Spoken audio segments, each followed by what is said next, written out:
The object sat in the dim glow of a flickering candle, its surface warped with age, its history stained with whispers of the unknown. A small, ornate mirror, its frame twisted with intricate carvings of wailing faces, had once belonged to a long-forgotten family, locked away in an attic where dust had long settled like a burial shroud. The legend claimed it did not reflect what stood before it, but rather what lurked beyond the veil of the living. On the night it was discovered, a bitter wind howled outside, rattling the windows like unseen fingers seeking entry. The air was thick with the musty scent of decay, a cloying, oppressive weight that filled the room. The moment the mirror was unveiled, a coldness seeped into the bones of the house, as if something had awakened, something that had waited in silence for years. A shadow stirred within the glass, independent of the candlelight, shifting with a malevolent awareness. The reflection was wrong, distorted, as if the world within the mirror followed different rules. At first, it was subtle, an unfamiliar flicker of movement, an unnatural tilt of the head, eyes that seemed to linger too long.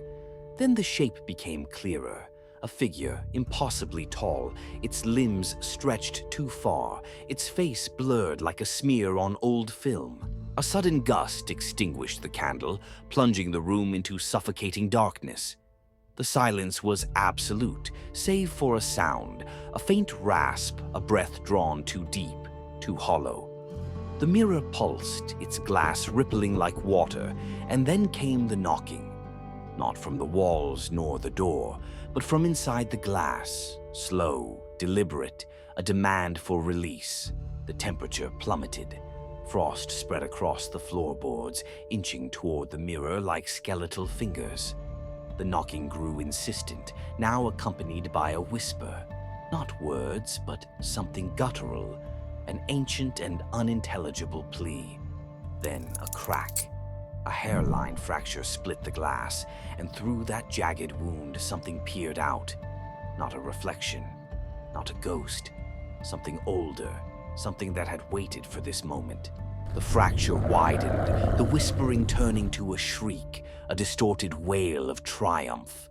The mirror no longer held an image. It was a window into something far more insidious.